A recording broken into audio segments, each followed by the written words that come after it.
selamat pagi. Apa kabar semuanya? Waalaikumsalam warahmatullahi wabarakatuh. Selamat pagi Pak. Baik. Ya, hari ini kita masih melanjutkan ya diskusi untuk makalah yang mungkin nanti hari ini ada beberapa kelompok yang akan menampilkan makalahnya.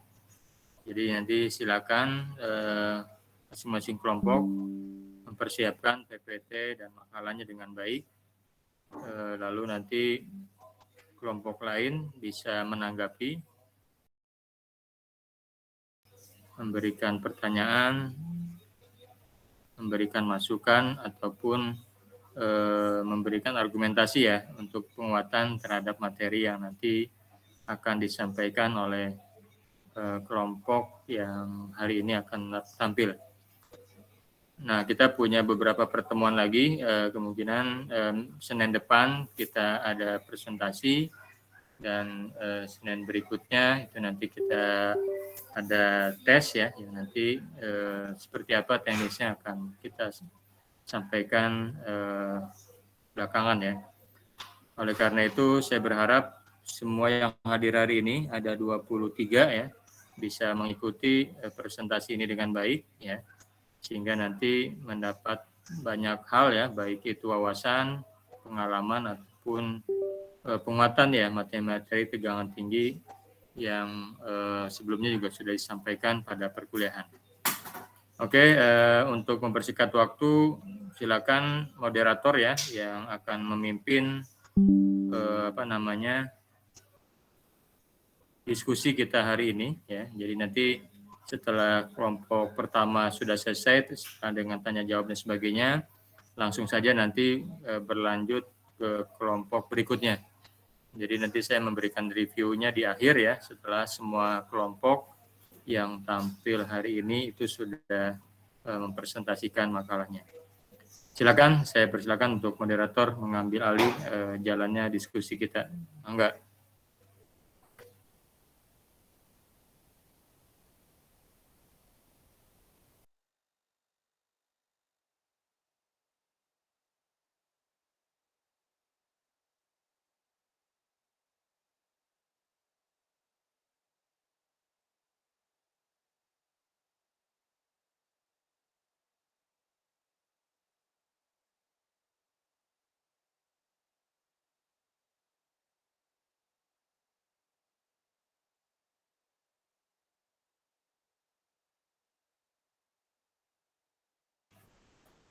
Sudah ada kelompok yang akan tampil?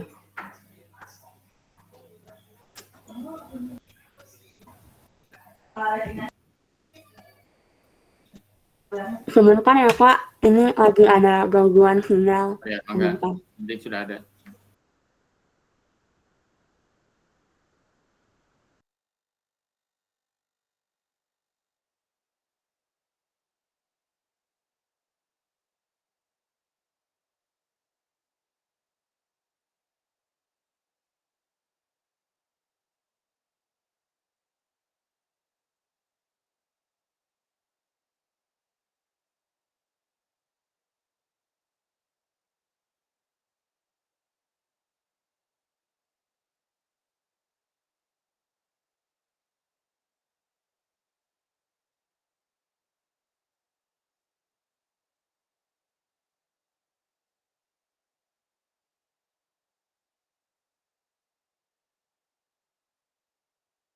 Sudah terlihat ya PPT-nya?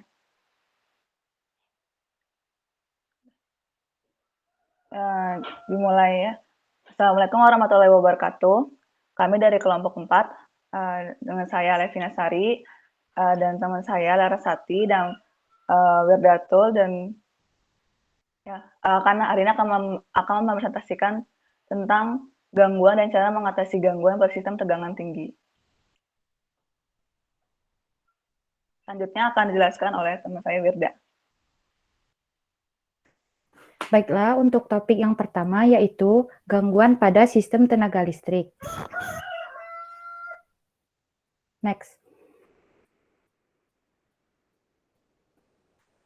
Pengertian gangguan pada sistem tenaga listrik.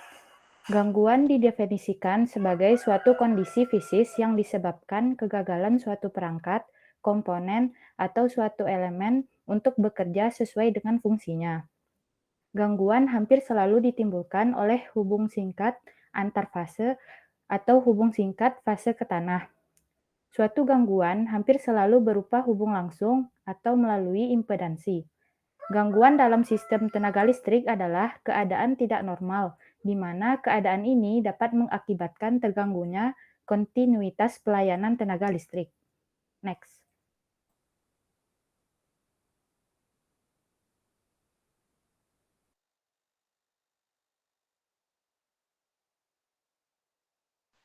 Yang pertama untuk klasifikasi gangguan pada sistem tenaga listrik itu dibagi menjadi dua.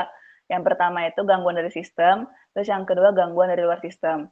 Yang pertama untuk gangguan dari sistem itu contohnya itu tegangan dan arus abnormal, yang kedua pemasangan yang kurang baik, yang ketiga kesalahan mekanis karena proses penuaan, yang keempat beban lebih, yang kelima kerusakan material seperti isolator pecah, pot putus, dan lain-lain. Yang kedua, untuk gangguan dari luar sistem itu contohnya gangguan-gangguan mekanis, pengaruh cuaca seperti hujan, angin, serta surja petir. Yang ketiga, pengaruh lingkungan seperti pohon, binatang, serta akibat kecerobohan manusia.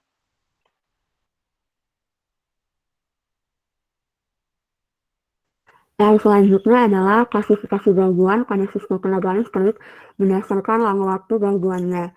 Berdasarkan lama waktunya, gangguan pada sistem tenaga listrik dibagi menjadi dua, yaitu gangguan temporer dan gangguan permanen. Gangguan temporer adalah gangguan yang dapat selalu dengan sendirinya atau dengan memutuskan sesaat bagian yang terganggu dari sumber tegangannya. Sedangkan gangguan permanen adalah gangguan yang dimana untuk membebaskannya diperlukan tindakan perbaikan dan atau menyingkirkan penyebab gangguan tersebut.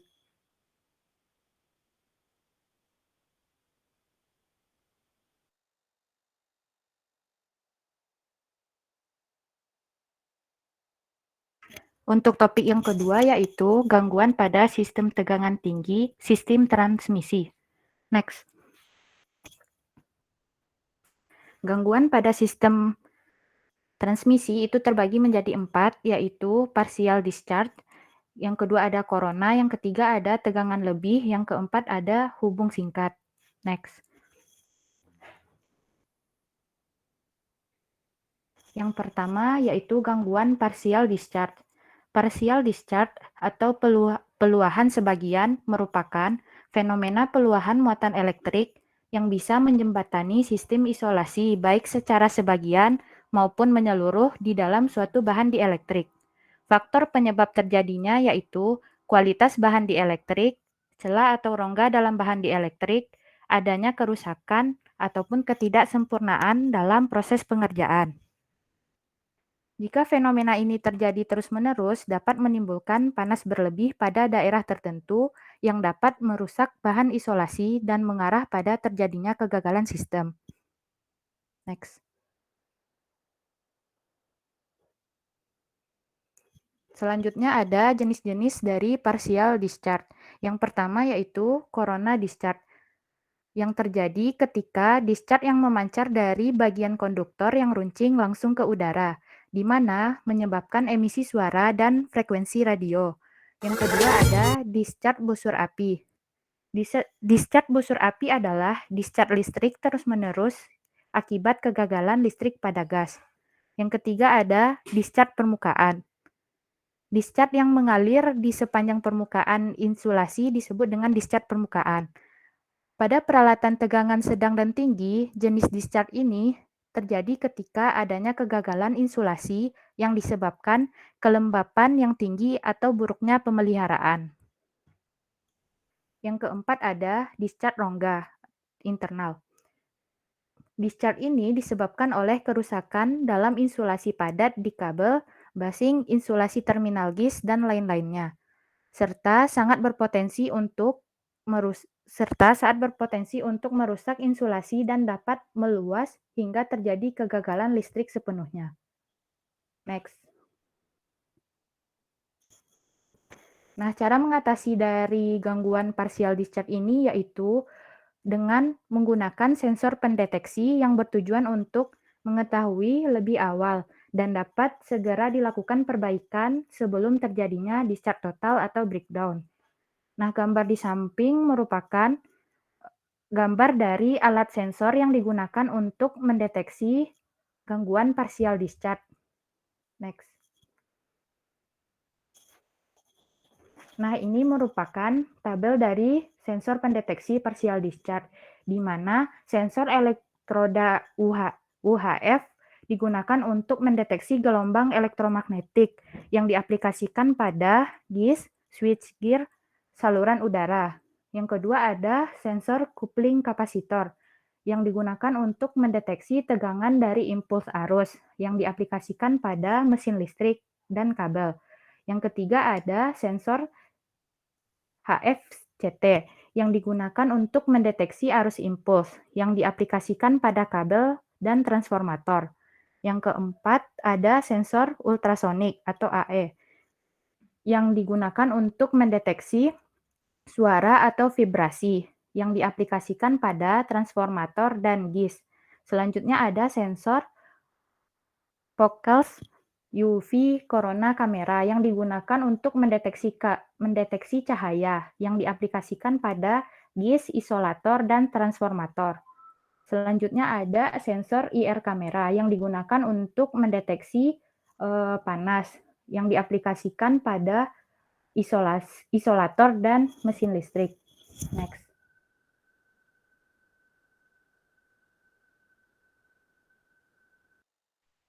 Kemudian untuk gangguan yang selanjutnya itu ada corona.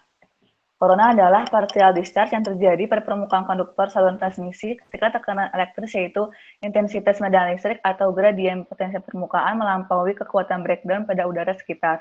Corona ditandai dengan timbulnya cahaya violet, suara mendesis atau hissing, dan bau ozon. Corona makin nyata kelihatan pada bagian yang kasar, runcing, dan kotor. Faktor terjadinya corona. Yang pertama itu kondisi fisik saluran transmisi. Jadi seperti adanya kotoran atau kekasaran konduktor mengurangi tegangan rusaknya kritis, membuat konduktor lebih rentan terhadap kerugian corona. Hal ini sering terjadi di daerah di kota atau di daerah industri yang memiliki polusi yang tinggi. Kemudian yang kedua, jarak antar konduktor harus cukup besar dibandingkan dengan diameter garis. Yang ketiga, tingginya tegangan pada saluran transmisi. Jadi efek corona itu mulai muncul ketika tegangan mulai 20 kV. Dan kondisi cuaca sekitar. Jadi kalau misalnya efek corona itu di saluran transmisi terjadi karena ionisasi udara atmosfer yang mengelilingi kabel. Kemudian efek corona itu yang pertama terlihat warna violet di sekitar kawat, yang kedua terdengar suara mendesis, yang ketiga tercium bau ozon, kemudian timbul panas yang merupakan rugi daya, kemudian selanjutnya ada dihasilkan asam nitrogen pada udara lembab, selanjutnya menimbulkan korosi pada kawat, dan terakhir timbulnya rugi daya corona. Cara mengatasi rugi corona itu adalah dengan membuat bundel atau satukan yang penghantar dan satu ruang terisolasi. Semakin banyak bundel yang dibuat semakin meminimalisir corona yang akan terjadi. Menghilangkan komponen-komponen yang runcing, membersihkan komponen bersistem transmisi tenaga listrik seperti switchgear dan transformer. Selanjutnya, pemasangan pemanas anti kondensasi untuk mengontrol ruang panas agar kelembapan tetap terjaga.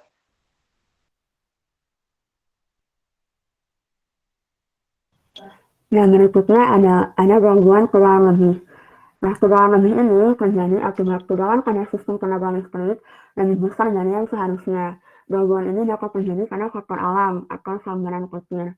Nah, faktor alam ini terjadi jika arus yang ditimbulkan sambaran petir besar, sedangkan kahanan tanah menara transmisi kurang baik, maka akan menimbulkan tegangan tinggi. Keadaan ini menyebabkan terjadinya lonjakan muatan dari menara ke kehancuran fasa yang menyebabkan gelombang tegangan tinggi petir yang akan merambat dan merusak peralatan di gardu induk.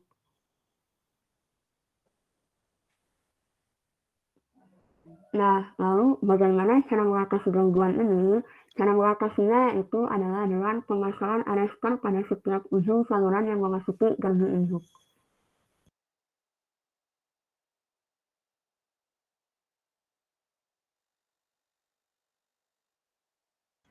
Gangguan yang terakhir yaitu hubung singkat. Hubung singkat adalah terjadinya hubung hubungan penghantar bertegangan atau penghantar tidak bertegangan secara langsung tidak melalui media yang semestinya, sehingga terjadi aliran arus yang tidak normal.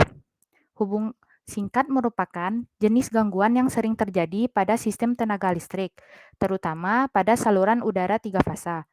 Meskipun semua komponen peralatan listrik selalu diisolasi dengan isolasi padat, cair, udara, gas, dan sebagainya, namun karena usia pemakaian, keausan, tekanan mekanis, dan sebab-sebab lainnya mengakibatkan kekuatan isolasi pada peralatan listrik bisa berkurang atau bahkan hilang sama sekali. Hal ini akan mudah menimbulkan hubung singkat. Selanjutnya, adanya gangguan hubung singkat menimbulkan beberapa akibat, yaitu yang pertama, peralatan listrik yang berada dekat dengan gangguan yang menyebabkan arus yang besar. Terus yang kedua, berkurangnya sistem tersebut. Yang ketiga, terhentinya kontinuitas pelayanan listrik pada konsumen apabila gangguan hubung singkat sampai mengakibatkan bekerja circuit breaker yang disebut pemadaman listrik.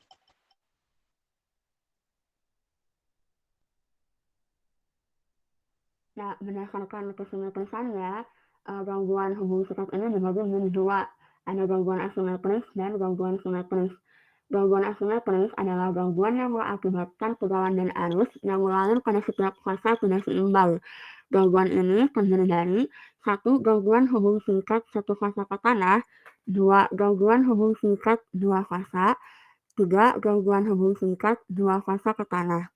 Nah, sedangkan gangguan simetris adalah gangguan yang terjadi pada semua fasanya, sehingga arus maupun tegangan setiap fasanya tetap seimbang setelah gangguan terjadi. Nah, ini tuh ada dua. Yang pertama, gangguan hubung singkat tiga fasa, dan kedua, gangguan hubung singkat tiga fasa ke tanah. Nah, selanjutnya saya kembalikan ke moderator.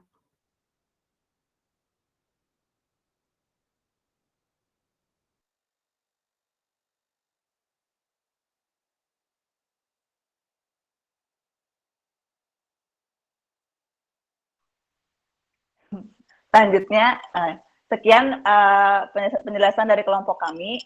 Apabila ada pertanyaan, bisa melalui fitur chat atau resen atau berbicara langsung.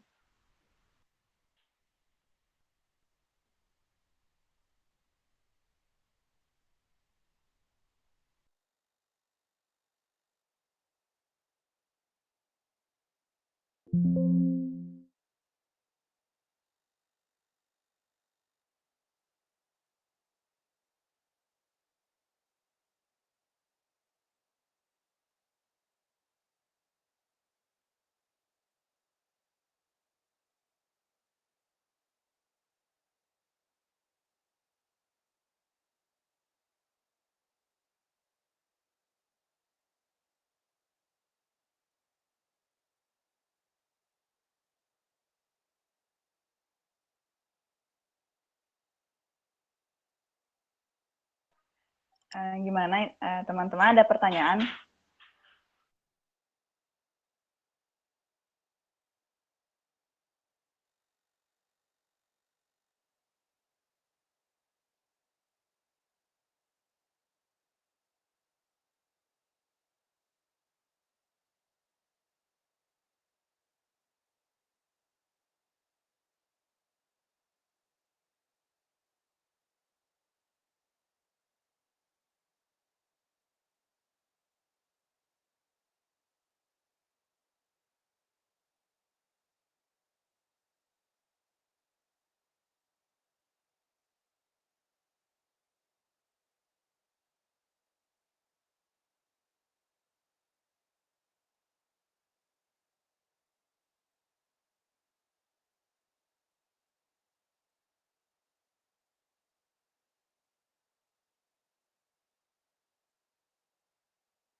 Izin bertanya mungkin. Cek, apakah suaranya masuk? Iya masuk. Gimana? Ini mungkin tadi kan di PPT juga dijelaskan ya. Mungkin pengen ini aja deh. Contoh memperbaikan gangguan temporernya seperti apa gitu. Oh iya. Ya tampung dulu. Yang lainnya ada lagi?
Saya mau coba jawab yang pertanyaan tadi ya, yang Yusril.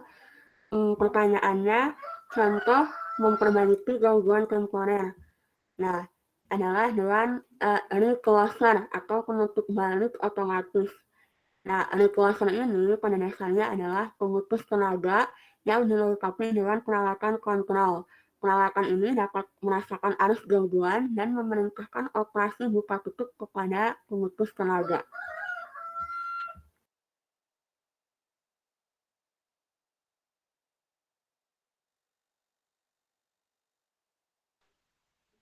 Apakah sudah gimana, Yusril? Jadi dengan diputus terlebih dahulu seperti itu. Iya, kurang lebih seperti itu. Oh, oke, terima kasih jawabannya.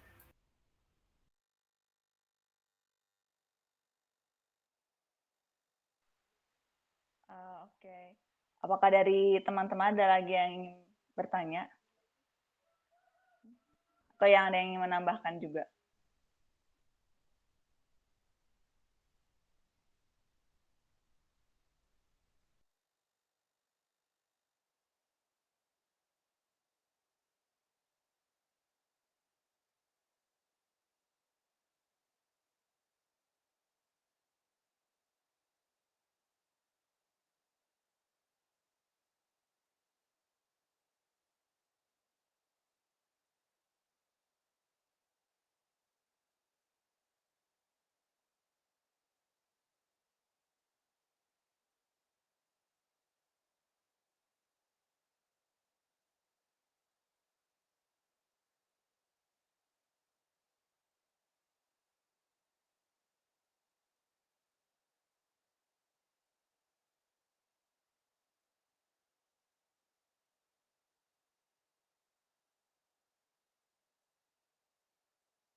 Jika tidak pertanyaan lagi, maka sekian dari penjelasan dan presentasi kelompok kami hari ini. Apabila ada kesalahan, mohon dimaafkan. Wassalamualaikum warahmatullahi wabarakatuh. Kami akan kembalikan ke Pak Hasbu.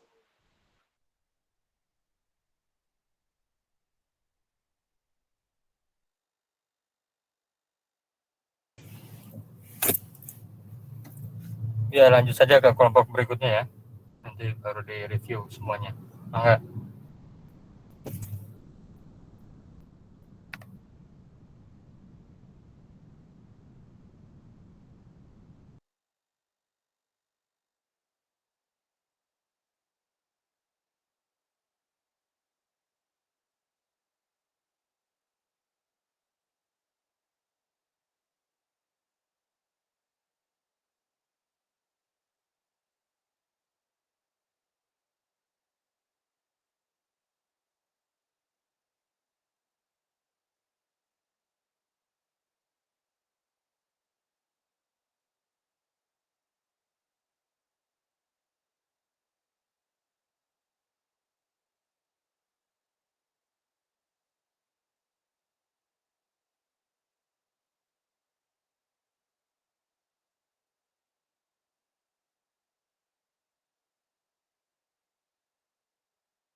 Kelompok siapa selanjutnya?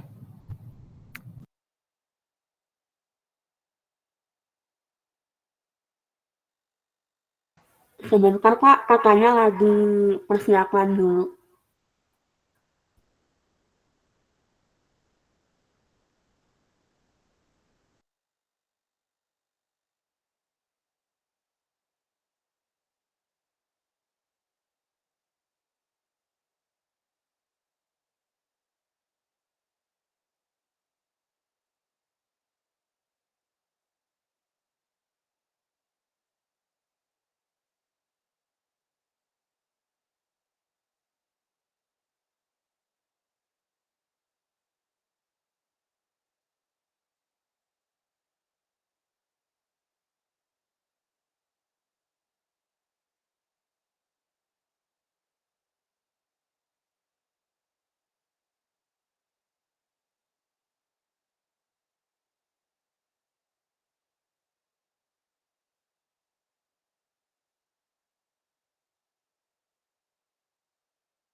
Assalamualaikum warahmatullahi wabarakatuh. Baik, kami dari kelompok 5 akan membahas mengenai rugi-rugi daya atau susut daya pada saluran tegangan tinggi. Berikut anggota-anggotanya. Ada Angela Aisyah Ridwan, Chandra Aditya, Ahmad Diki Arisandi, Joseph Christopher, dan juga saya, Robi Gumilar. Pembahasan pertama akan dibahas oleh saya, yaitu mengenal rugi-rugi daya pada sistem kelistrikan. Baik, Mas, next slide-nya. Oke. Sistem kelistrikan antar pusat-pusat pembangkit dan pusat-pusat beban pada umumnya terpisah dalam ratusan bahkan ribuan kilometer. Sehingga tenaga listrik yang dibangkitkan harus disalurkan melalui kawat-kawat saluran transmisi. Transmisi tenaga listrik yaitu proses penyaluran listrik ke berbagai tempat sehingga dapat didistribusikan kepada pelanggan-pelanggan listrik. Saluran transmisi mendistribusikan energi listrik melalui saluran udara tegangan tinggi SUTT, saluran udara tegangan ekstra tinggi SUTET, saluran kabel tegangan tinggi SKTT. Proses penyaluran tenaga listrik terdapat beberapa masalah. Masalah diantaranya yaitu terdapat rugi-rugi daya. Rugi-rugi daya ini terjadi karena beberapa faktor, yaitu faktor corona, kebocoran, isolator, jarak, dan lain-lain. Rugi daya ini dapat diketahui apabila tegangan pada pangkal pengirim pembangkit dan pangkal penerima terjadi perbedaan menurut Suyatmiko pada tahun 2009. Next. Baik. Sistem tenaga listrik, maksud saya rugi-rugi daya terhadap sistem tenaga listrik berhubungan dengan sistem distribusinya. Jaringan distribusi tenaga listrik juga dapat didefinisikan sebagai semua bagian dari sistem tenaga listrik yang menghubungkan sumber daya yang besar dengan rangkaian pelayanan pada konsumen.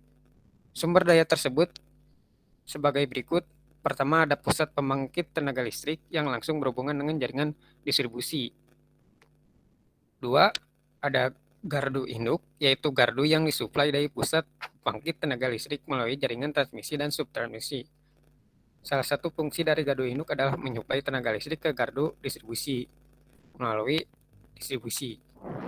Gardu distribusi merupakan gardu yang disuplai dari gardu induk melalui jaringan distribusi. Salah satu fungsi dari gardu distribusi adalah sebagai penyuplai tenaga listrik kepada konsumen yang letaknya jauh dari gardu induk maupun pusat pembangkit tenaga listrik. Pembahasan selanjutnya akan dibahas oleh teman saya. Silakan. Oke. Sistem tenaga listrik yaitu sistem tenaga listrik dari jaringan tegangan menengah. Kelebihan dan kekurangan sistem jaringan radial terbuka yaitu mudah dalam pengoperasiannya dan mencari sumber gangguan ketika terjadi gangguan pada sistem. Yang kedua, sulit dilakukan manipulasi bila terjadi gangguan. Yang ketiga, keandalan sistem tidak begitu sempurna.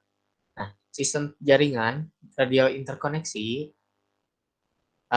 kelebihannya yang pertama lebih handal karena dicatu dari dua sumber. Yang kedua bisa menjangkau beban. Yang ketiga dapat memperkecil daerah yang padam. Dan yang terakhir jaringan mudah untuk dimanipulasi saat terjadi gangguan. Nah, jaringan tegangan menengah atau disingkat JTM dipakai pada sistem distribusi sebagai saluran penyulang yang menghubungkan transformator distribusi ke gardu distribusinya.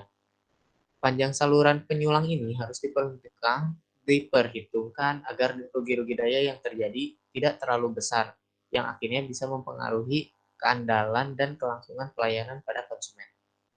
Sistem distribusi primer atau disingkat sistem distribusi primer jaringan tegangan menengah cukup mahal, terutama jaringan loop atau yang sering disebut ring dan jaringan paralel.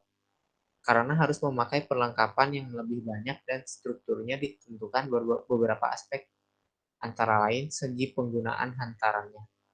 Pada umumnya, sistem distribusi ini merupakan sistem saluran udara yaitu jaringan listrik yang dipasang pada udara terbuka dengan menggunakan tiang-tiang sebagai penyangga saluran udara. Nah, konfigurasi jaringan tegangan menengah. Yang pertama ada jaringan distribusi radial. Pengaturan jaringan distribusi radial merupakan jaringan distribusi yang paling sederhana dan ekonomis. Tipe jaringan distribusi radial menggambarkan jaringan yang paling sederhana yang menghubungkan beban-beban ke titik sumber. Pada struktur radial ini tidak ada alternatif pasukan daya. Karena itu, tingkat keandalannya relatif rendah. Pengaturan tegangan pada jaringan radial dapat dilaksanakan dengan baik. Pada sistem jaringan radial ini mempunyai saluran percabangan yang dilengkapi dengan sekring atau mengurangi jumlah gardu yang padat. Maka, saat terjadi gangguan pada percabangan, maka sekring ini akan terputus secara otomatis sehingga tidak akan mengganggu saluran utama. Nah, yang kedua ada jaringan distribusi ring atau loop. Pengaturan jaringan distribusi ring atau loop merupakan jaringan distribusi yang memiliki tingkat keandalan yang lebih baik dibandingkan jaringan radial karena jaringannya mengaliri listrik dari dua ujungnya. Tipe jaringan distribusi ring menyalurkan energi listrik mulai dari gardu induk melewati beberapa pusat, yaitu melewati beberapa pusat beban gardu industri dan kemudian kembali lagi ke sumber semula. Bila terjadi gangguan pada jaringan ring, maka di gardu induk akan membuka dan seluruh daerah jaringan distribusi akan padam. Terakhir, ada jaringan distribusi anyaman atau sering disebut grid atau mesh. Sistem jaringan mesh adalah kombinasi dari radial dengan loop yang merupakan rangkaian rumit dari segi pemasangan dan operasinya juga jauh lebih mahal karena kualitas pelayanan penyaluran energi listrik yang sangat diutamakan. Jaringan mesh ini dapat disuplai dari dua sumber atau lebih, sehingga tingkat keandalannya juga terjaga. Nah, di sini ada contoh gambarnya dari sistem jaringan distribusi radial, jaringan loop, atau jaringan mesh.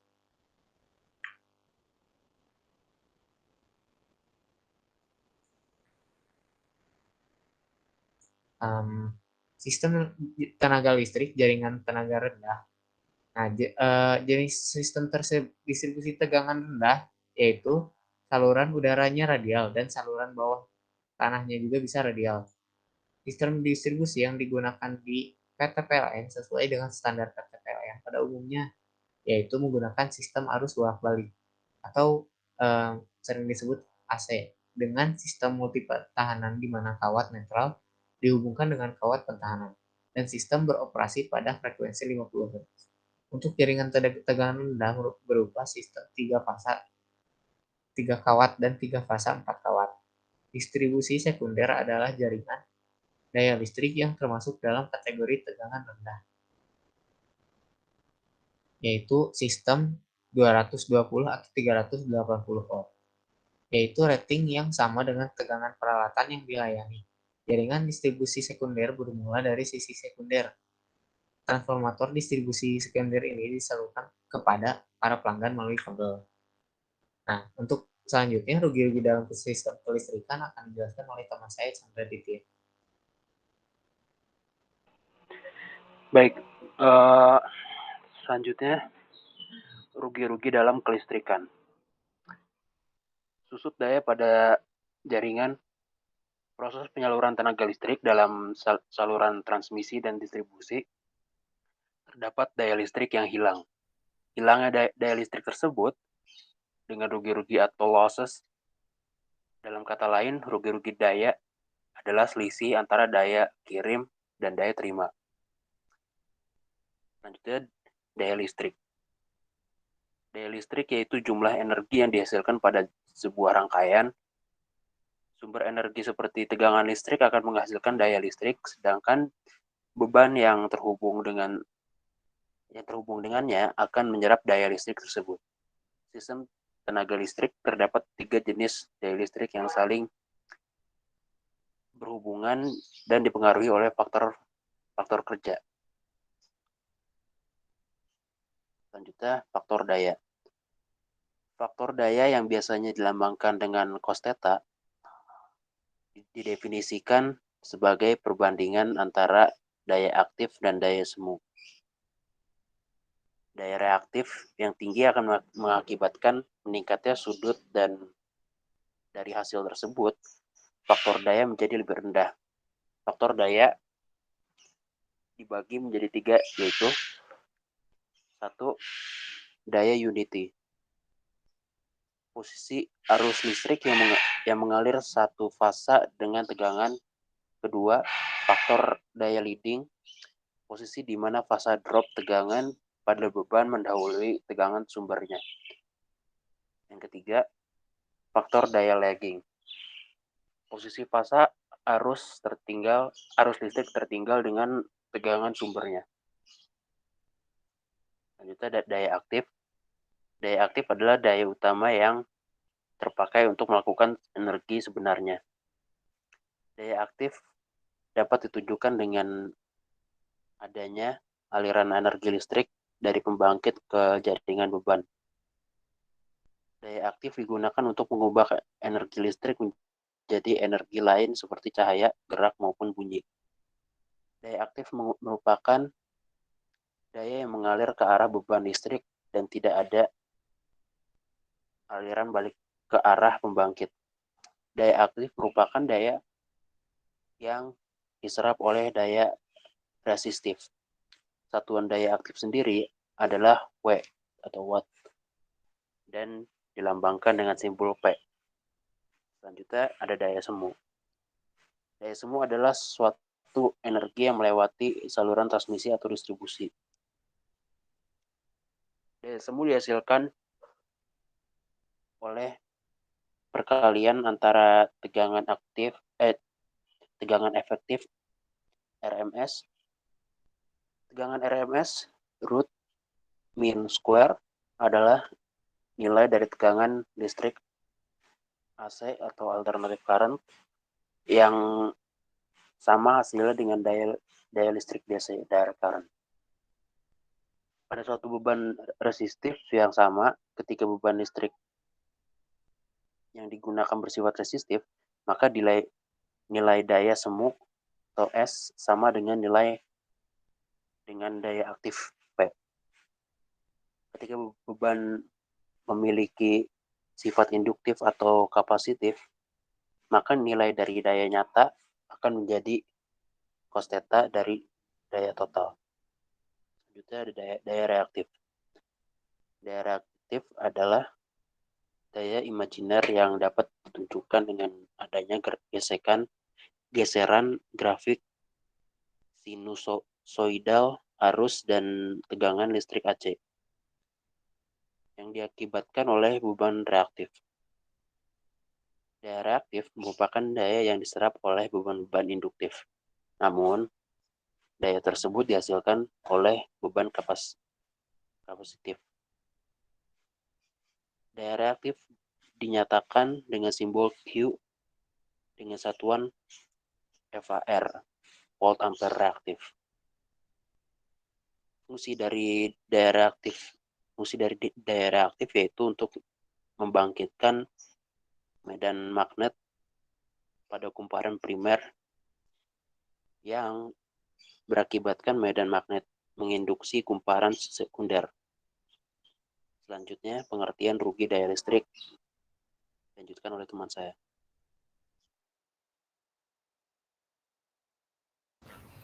Baik, selanjutnya saya akan membacakan pengertian rugi daya listrik.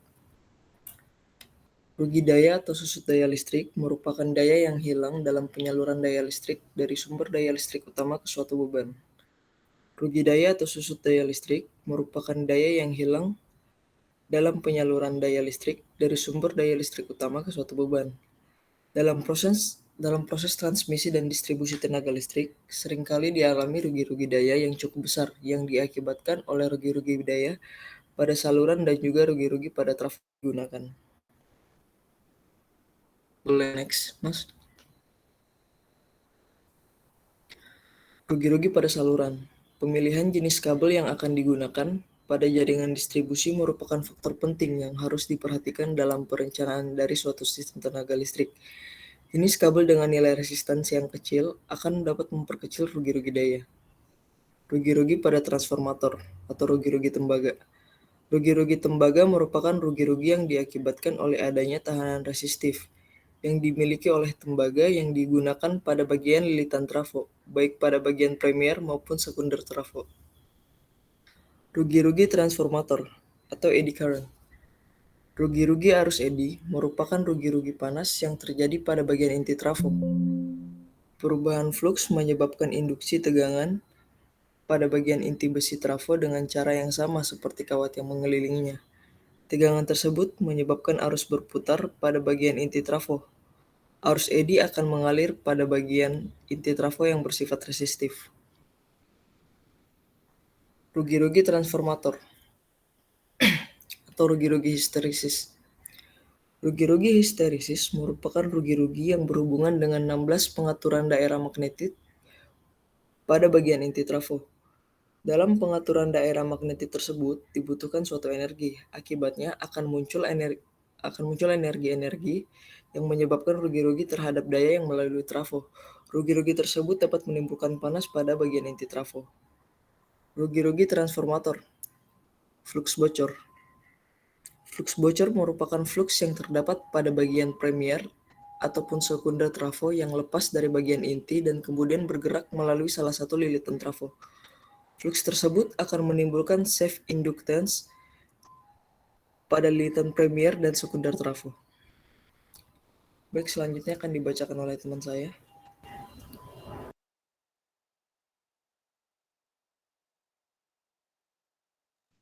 Oke, terima kasih.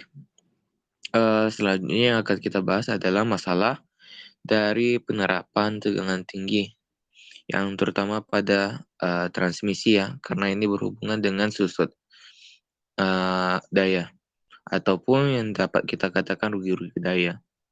Nah, yang pertama mungkin itu bisa disingkirkan dulu. Oke. Yang dapat teman-teman lihat ya, kalau untuk rugi-rugi daya ini, itu adalah sebuah masalah ya. Sama seperti penjelasan yang kita terima ya, pada pembelajaran sebelumnya, itu ada yang dinamakan timbulnya corona. Nah, kalau corona ini mungkin teman-teman sudah tahu ya, yang dapat mengganggu juga dari pendengaran kita, yang terutama ini terjadi pada komunikasi radio. Nah, itu dia salah satu masalahnya. Lalu selanjutnya adalah yang kedua, pada transmisi atau gardu induk, itu ada permasalahan yang terutama pada isolasinya, yang mana kalau volumenya semakin banyak, agar peralatan-peralatan itu mampu memikul tegangan tinggi yang mengalir, maka tegangannya itu harus semakin tinggi. Dan inilah yang menyebabkan akan adanya kenaikan biaya investasi. Jadi semakin banyak isolasi yang digunakan pada sebuah peralatan, maka tegangannya akan semakin tinggi sehingga menaikkan biaya investasinya ataupun biaya pengeluaran kita. Lalu yang ketiga itu berhubungan dengan pemutusan dan penutupan pada rangkaian, yang terutama di sini rangkaian transmisi ya yang tertulis. Dan di sini untuk peralatannya, untuk sebagai penghubungnya itu harus dirancang untuk memikul tegangan tersebut. Jadi misalnya kalau kita menggunakan, kalau dalam perhitungan ya, kalau nggak sesuai dengan nilai yang dibutuhkan pada rangkaian tersebut, maka rata-rata kan akan menyebabkan yang namanya kerugian juga, dan itu lebih besar kerugiannya. Maka dari itu, walaupun kita sudah menutupi kerugiannya, maka sama dengan isolasi yang tadi kita gunakan, maka biayanya pasti akan semakin tinggi. Cuman itu tergantung daripada penggunaannya juga ya. bagi teman-teman yang menggunakan isolasi ataupun untuk pemutusannya itu seberapa banyak dan seberapa efisien terkait dengan biaya yang dikeluarkan. Dan yang keempat, untuk peralatan-peralatan tadi ya, itu harus dilengkapi dengan peralatan proteksi. Ya, itu gunanya untuk menghindari kerusakan seperti tadi. Jadi nggak perlu kita membeli ataupun mendapatkan barang-barang yang misalnya hanya sekali pakai gitu. Jadi kalau misalnya ada kerusakan, terutama pada tegangan ya, yang terhubung juga pada misalnya kena sembaran petir gitu ya, kita sudah ada peralatan proteksinya. Jadi kalau untuk penambahan ini juga, ya kita tahu pasti akan menambah biaya investasinya ataupun biaya yang akan kita keluarkan, terutama dengan perawatan dari peralatan yang akan kita gunakan, terutama pada rangkaian ini ya, pada transmisi. Oke, boleh next, Mas. Dan kita tahu ya, setelah ada masalah dan penerapan dan sudah dijelaskan oleh teman-teman, kita bisa mengurangi rugi-rugi daya. Yang kita tahu ya, untuk beberapa ini kita perlu melaksanakan yang namanya praktikum ataupun tugas lapangan juga. Jadi nggak hanya berputar dengan adanya teori semata. Jadi pertimbangan-pertimbangannya itu kita harus yang pertama memperkecil tahanan konduktor. Jadi kalau luas penampangnya harus besar, sedangkan luas penampang konduktor ada batasnya. Jadi kalau misalnya kita dalam luas penampang ini ya, kalau semakin besar untuk tahanan konduktornya, maka akan semakin banyaknya rugi-rugi dayanya. Jadi mungkin itu karena dapat dikatakan kalau misalnya aliran dari tegangan ataupun arus itu nantinya kalau semakin besar luas penampangnya, maka akan semakin berbahaya dan bukannya berbahaya juga, tetapi dampak daripada hal-hal seperti rugi daya ini perlu diperhatikan sehingga yang tadi kembali ke tadi masalah penerapan tadi ya, untuk biaya investasinya terutama kepada bagian isolasinya pasti akan berpengaruh. Juga kita perlu mempertimbangkan jika ingin memperbaiki faktor daya beban, kita perlu memasang kapasitor kompensasi atau shunt kapasitor. Dan ini pun memiliki batasnya ya, sama seperti luas penampang pada konduktor. Oke, yang selanjutnya itu yang ketiga, kalau untuk rugi-rugi transmisi ataupun rugi-rugi daya pada rangkaian transmisi, berbanding lurus dengan besar tahanan konduktor. Dan sedangkan itu berbanding terbalik dengan kuadrat tegangan transmisi.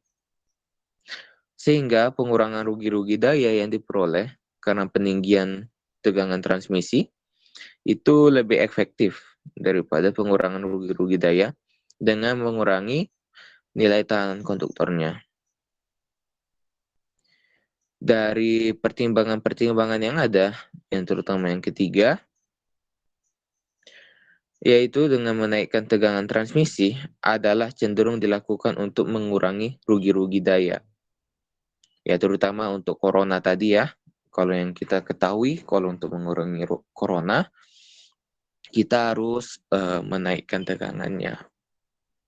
Dan kecenderungan itu bisa terlihat ya, dengan meningkatnya tegangan transmisi di Eropa maupun di benua Amerika. Itu dia untuk mengurangi rugi-rugi daya. Mungkin boleh next, Mas. Dan untuk strateginya, untuk penurunan rugi-rugi daya, Yang pertama sama seperti tadi ya, karena kita sudah tahu pertimbangannya apa saja dan masalah-masalah penerapannya apa saja, jadi kita akan menggunakan strategi. Jadi yang pertama adalah melakukan penggantian penghantar saluran. Ya, misalnya kan seperti tadi ya, kalau misalnya itu sudah sangat tidak memungkinkan bagi kita, maksudnya dari suatu rangkaian tersebut ya, misalnya memang rugi-ruginya sudah nggak bisa kita antisipasi melalui isolator. Misal pun dengan rangkaian-rangkaian yang kita tambahkan, maka akan lebih baik kita akan menggantikan penghantar saluran yang ada. Dan itu pasti akan berhubungan dengan jenis dan luas penampangnya. Jadi kita perlu memperhatikannya. Sama seperti tadi ya, karena itu akan berhubungan dengan faktor ekonomis. Lalu yang kedua adalah pemasangan kapasitor. Sama seperti tadi ya, kalau untuk kapasitor ini untuk memperbaiki faktor-faktor daya. Jadi kalau teman-teman tahu ya, segitiga daya ya, yang ada berhubungan, yang seperti tadi teman saya jelaskan itu mengenai daya semu, daya reaktif, dan daya kapasitif itu sangat berhubungan di sini. Jadi kalau misalnya faktor daya yang rendah akan merugikan kita karena mengakibatkan arus beban yang tinggi. Dan kalau untuk teman-teman tahu, kapasitor itu bertindak sebagai pembangkit daya reaktif, sehingga akan mengurangi jumlah daya reaktif dan daya semu yang dihasilkan pada bagian utilitasnya. Oke, selanjutnya Mas. Itu ada yang terakhir. Ya. Yang kita tahu ya tadi, untuk perawatan sambungannya kita perlu memperhatikan lagi. Sehingga kalau misalnya nilai R-nya ataupun reaktifnya, ataupun hambatannya pada daya itu, rugi daya itu sendiri, agar tidak menjadi lebih besar. Dan untuk pemeliharaan ini bisa dapat dilakukan dalam berbagai hal, sama seperti kalau misalnya pada celah udara, dia harus kedap udara. Dan juga kalau misalnya pada bawah tanah juga ya, kita perlu melakukan pengecekan ya pada bagian-bagian pelindungnya ataupun isolatornya. Sehingga dari rangkaiannya sendiri dapat mengalirkan arus dan tegangan. Dan juga kita akan memperhatikan juga ya dalam perawatan dan sambungan ini, kalau pada jaringan udara, saluran udara, kita perlu memperhatikan yang namanya pohon-pohon di sekitar daripada rangkaian. Jadi kalau misalnya juga untuk masalah sebelumnya ya, pernah ada terjadi mungkin dari teman-teman juga sudah pernah mendengar kalau yang pemadaman Jawa Bali itu ya, Jawa saja mungkin ya, itu permasalahannya katanya itu dari pohon. Cuman kita kalau secara lapangan kan mungkin kalau untuk hal-hal seperti itu harusnya sudah bisa diantisipasi. Dan terutama yang paling berbahaya adalah layangan. Jadi kalau misalnya ada layangan tersangkut itu cenderung akan lebih berbahaya ya. Misalnya kalau ditarik dengan paksa ya dari anak-anak misalnya yang sedang bermain layangan. Maka dari itu kita untuk hal-hal tersebut juga harus ada penandanya juga. Dan perlu adanya edukasi juga kepada orang tua maupun teman-teman sekalian agar perlu memperhatikan seberapa pentingnya untuk melihat kondisi dan situasi, terutama di daerah-daerah yang memiliki rangkaian tegangan tinggi. Lalu itu yang terakhir, rekonfigurasi jaringan. Ya, sama seperti yang pertama tadi ya, kalau kita mengganti rangkaian itu sendiri, jadi kita kalau yang ini hanya mengatur ulangnya. Jadi kalau kita ini untuk mengurangi rugi-rugi dayanya, itu kita membuka dan menutup switch yang ada pada jaringan distribusi ataupun jaringan-jaringan yang ada di transmisi juga. Dan kalau untuk dilakukannya ini pada bagian feeder ya, dengan beban yang besar dan dengan mengendalikan aliran beban pada masing-masing feeder dengan cara mensuplai daya dari feeder terdekat.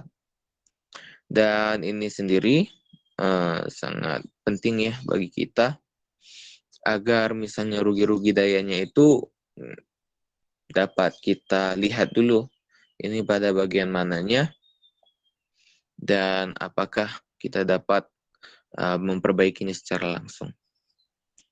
Oke, bisa di next saja. Itu semua yang dapat kami sampaikan. Jadi dari teman-teman, mungkin ini saya serahkan kembali kepada Mas Robi yang awal tadi. Silakan Mas.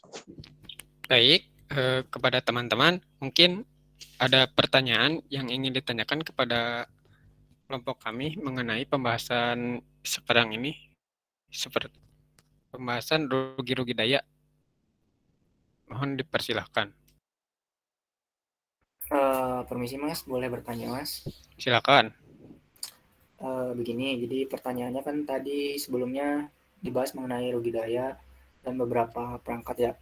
Nah, pertanyaannya bagaimana beban rugi daya pada sebuah trafo dan berapa besar sih bebannya itu? Mungkin itu Mas pertanyaannya Mas. Terima kasih. Baik, mungkin akan kami simpan terlebih dahulu. Apakah ada yang ingin bertanya lagi? Dipersilahkan. Silahkan, Kang Julpan.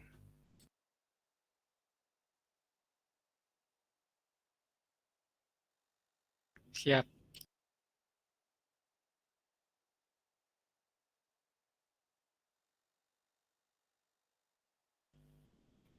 Baik. Baik, apakah ada lagi yang ingin bertanya?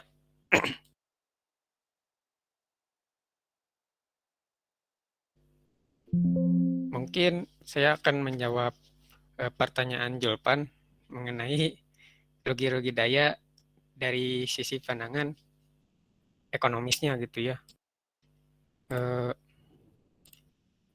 Rugi-rugi daya mengenai berdasarkan ekonomis gitu ya, sangat penting ya menurut saya terhadap kebutuhan penggunaan energi listrik. Kan piranti-piranti peralatan yang digunakan juga pasti memiliki suatu rugi-rugi daya. Nah, dalam memenuhi standar tenaga listrik yang diperlukan pada beberapa piranti peralatan tenaga listrik gitu ya, seiring dengan semakin meningkatnya permintaan akan energi listrik, maka dibutuhkan suatu upaya peningkatan kualitas penyediaan energi listrik, juga jaminan kontinuitas layanannya. Sistem distribusi yang baik yaitu merupakan suatu sistem yang mendistribusikan energi listrik dari gardu induk melalui jaringan tegangan menengah dan tegangan rendah sampai ke beban. Energi listrik yang tersalurkan ke jaringan tegangan rendah pada umumnya lebih kecil dibandingkan dengan energi yang dibangkitkan pada pusat pembangkitnya. Hal ini disebabkan oleh rugi-rugi dari peralatan distribusi berupa sistem jaringan distribusi, transformator, distribusi, dan peralatan lainnya. Untuk analisis ekonominya, kita bisa memulai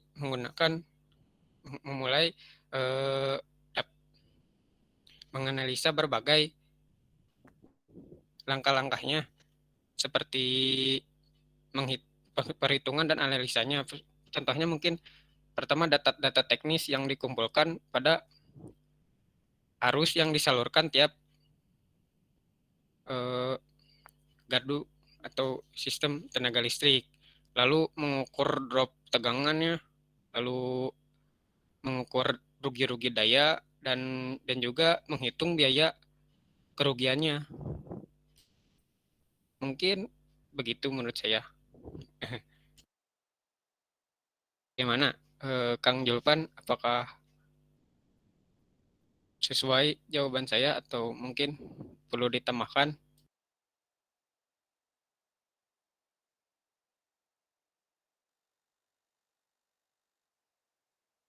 Baik.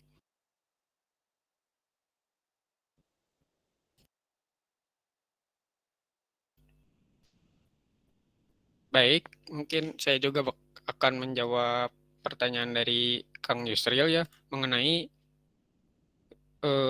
rugi-rugi daya pada beban pada trapo ya. Rugi trapo biasanya berkisar antara 20 hingga 25% dari keseluruhan rugi jaringan. Rugi-rugi trapo dibedakan menjadi dua bagian, yaitu rugi tanpa beban dan rugi terbeban. Rugi-rugi tanpa beban terdiri dari semua rugi-rugi yang ditimbulkan karena rangkaian primer diberikan tegangan dan rangkaian sekunder dalam keadaan terbuka. Nah, pada rugi trapo tanpa beban gitu, bila suatu kumparan primer pada trapo dihubungkan dengan sumber tenaga tegangan sedangkan kumparan sekundernya dalam keadaan terbuka, maka akan mengalir suatu arus primer yang menyebabkan timbulnya flux serta sepasa dan juga berbentuk sinusoidal.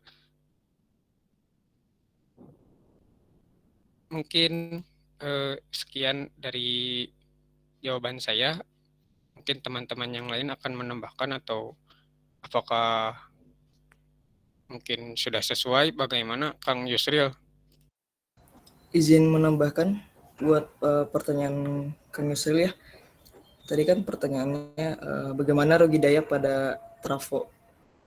Sudah disebutkan ada dua jenis rugi daya pada trafo, yang tanpa beban dan berbeban. Tadi mungkin pertanyaan Kang Yusril lebih spesifik kepada yang berbeban ya.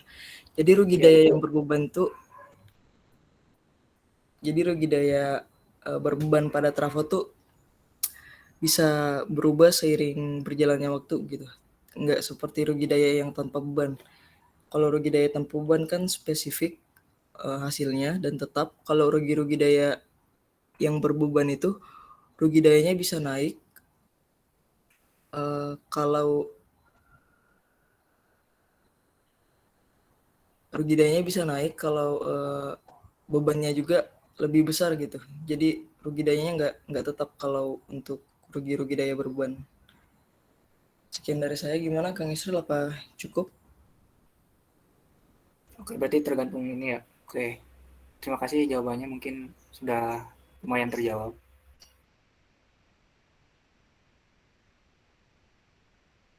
Baik, mungkin sekian dari presentasi kami atau mungkin ada yang ingin bertanya lagi? Baik, kalau begitu wassalamualaikum warahmatullahi wabarakatuh. Terima kasih atas perhatiannya.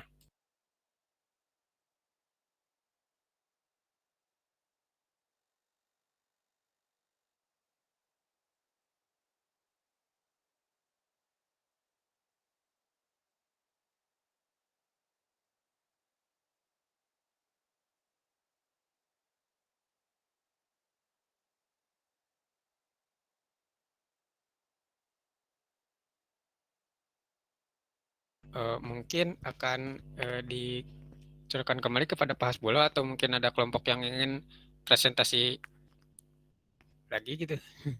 Dipersilahkan. Oke, masih ada kelompok yang mau presentasi hari ini?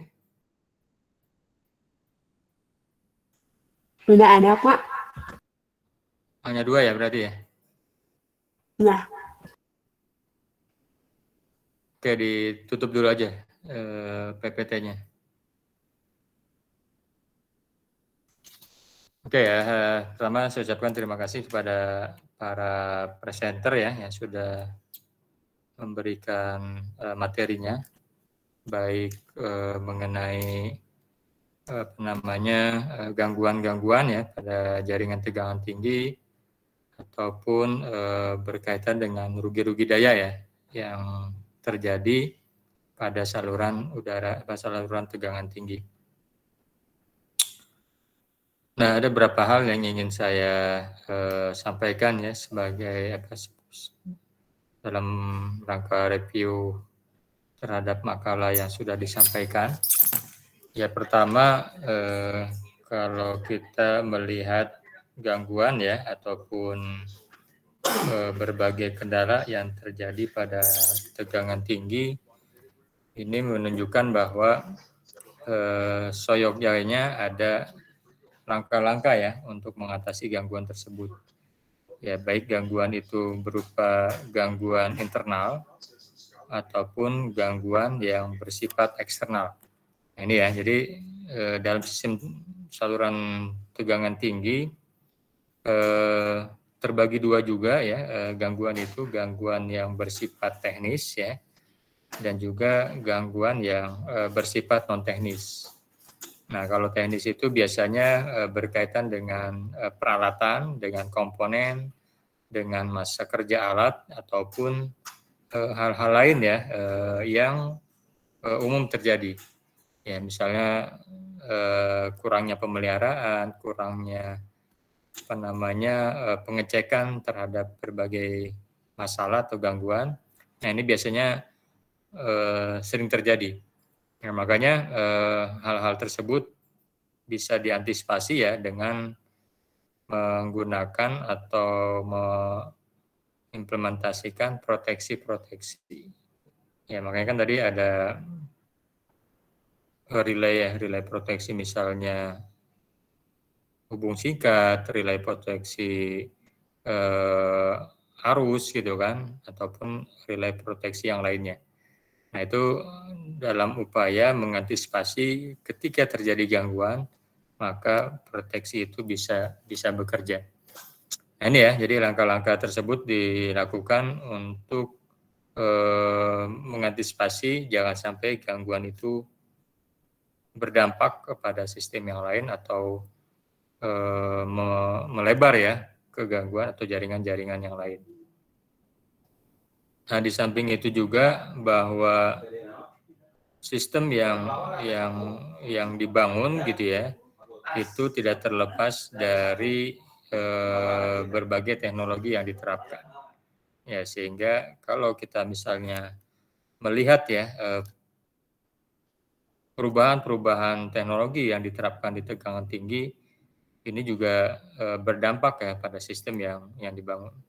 Ya, jadi hal-hal tersebut tentunya ya secara investasi memang cukup mahal gitu ya, tapi sebenarnya teknologi peralatan atau teknologi yang digunakan itu sangat membantu ya, sangat membantu supaya sistem itu bisa bertahan lama dan sebagainya.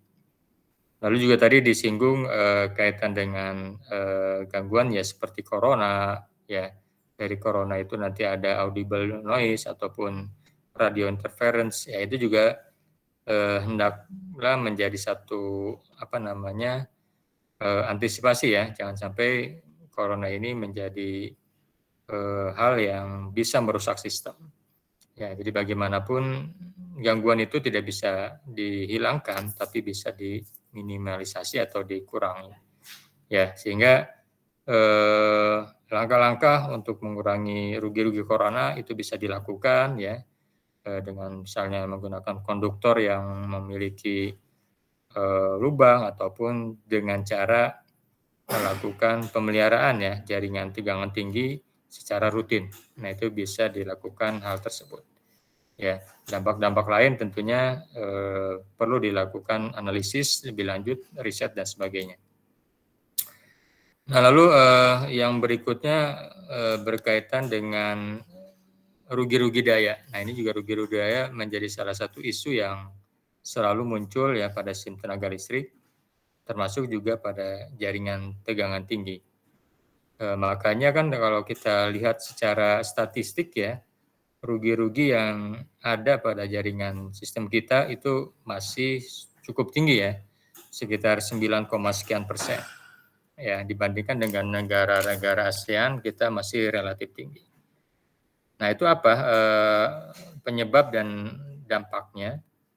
Ya pertama itu tadi ya, penyebabnya tentu bisa kita runut ya, baik di jaringan transmisi ataupun di jaringan distribusi. Karena kalau kita lihat persentasenya cukup besar ya, sekitar 30-70. 30 transmisi dan 70 distribusi. Artinya apa? Artinya ini menunjukkan bahwa di pemakaian ya, di distribusi ini masih banyak masalah ya, terutama berkaitan dengan konsumen yang secara tidak langsung bisa menimbulkan dampak tingginya rugi-rugi ya. Jadi misalnya banyaknya baik konsumen pribadi ataupun industri ya masih melakukan pemakaian listrik secara ilegal ya, sehingga kadang-kadang antara real ya dengan yang yang dilaporkan itu tidak sesuai. Nah, ini ya yang harus diantisipasi. Nah, sehingga hal tersebut menunjukkan bahwa apa yang dilakukan ya, apa yang diberikan tentu menjadi salah satu hal yang perlu dilakukan. Ya, jadi misalnya ya kenapa sekarang kita banyak menggunakan KWH ya, prabayar gitu ya. Ini sebenarnya salah satu langkah untuk mengantisipasi terjadinya pencurian listrik dan sebagainya. Nah, itu yang masih menjadi sorotan ya, bahwa ternyata di jaringan distribusi itu masih banyak yang melakukan hal tersebut. Nah, di transmisi pun sama, rugi-ruginya masih relatif cukup besar ya, cukup tinggi, sehingga perlu langkah-langkah baik secara persuasif ya, preventif ataupun prediktif ya, melakukan analisis ya, supaya rugi-rugi ini tidak besar ya, atau tidak menjadi semakin tinggi. Nah, itu ya hal-hal yang menjadi sorotan, sehingga nanti perhitungan-perhitungan bagaimana rugi-rugi daya, bagaimana drop tegangan, atau bagaimana misalnya antara pengiriman ya, atau misalnya antara pembangkit ya dengan konsumen itu terjadi selisih atau perbedaan yang cukup signifikan ya, sehingga kalau kita lihat semakin minim ya rugi-rugi yang dihasilkan, maka secara realita ya pemakaian daya itu akan lebih optimal. Nah, ini ya banyak cara yang dilakukan ya, misalnya pemasangan kapasitor daya ya, kapasitor bank, atau penggunaan filter harmonik ataupun yang lainnya ya, itu bisa dilakukan. Untuk apa? Untuk ya itu tadi, mengurangi rugi-rugi daya. Ya, jadi makanya analisisnya bahwa apa yang kita lakukan atau apa yang diberikan dalam upaya melakukan minimisasi rugi-rugi daya itu menjadi salah satu bahasan yang menarik ya. Itu bisa menjadi salah satu tema ya ketika Anda mengajukan proposal untuk skripsi, untuk tugas seminar tugas akhir ataupun untuk yang lainnya. Ya, jadi banyak hal-hal yang bisa kita ambil dari pemaparan materi kita hari ini, baik yang berkaitan dengan gangguan-gangguan pada sistem tegangan tinggi ataupun hal-hal yang berkaitan dengan rugi-rugi ya, rugi-rugi daya pada jaringan sistem tersebut. Nah, mudah-mudahan dengan materi kita hari ini ya sedikit mendapat wawasan, sehingga mungkin nanti Anda bisa terus mengembangkan, bisa terus melakukan berbagai studi gitu ya, baik dari jurnal, artikel dan sebagainya, sehingga ujung-ujungnya nanti bisa menjadi salah satu tema ya yang bisa Anda ambil untuk penyelesaian studi dan tugas akhir. Saya pikir itu saja ya untuk review pada kesempatan kali ini. Jadi saya harapkan bagi kelompok yang belum tampil minggu depan bisa bergabung ya, bisa menyelesaikan ya sehingga pertemuan berikutnya bisa kita gunakan untuk ujian dan seterusnya. Ya, bagi yang tidak bisa hadir atau ada masalah kendala dan sebagainya, itu nanti bisa memberitahukan ya, supaya Anda dapat nilai ya untuk presentasi ini. Karena kalau Anda makalah tapi tidak tampil, ya kemungkinan nilainya juga tidak ada. Itu saja saya pikir untuk pertemuan kita hari ini. Terima kasih atas perhatian ya dan partisipasinya, baik kelompok yang tampil ataupun yang berpartisipasi. Mudah-mudahan bermanfaat ya apa yang disampaikan. Kita masih selalu ya diberikan kesehatan dan kelancaran dalam melaksanakan aktivitas sehari-hari. Oke, nanti daftar hadir silakan nanti diisi ya, nanti akan di-input di spot ya. Lalu nanti kalaupun ada tugas ataupun yang lainnya nanti akan disampaikan di grup. Terima kasih atas perhatiannya. Mohon maaf jika ada kekurangan. Saya akhiri pertemuan kita kali ini. Bila taufik wal hidayah. Assalamualaikum warahmatullahi wabarakatuh. Waalaikumsalam. Terima kasih Pak. Sama-sama ya.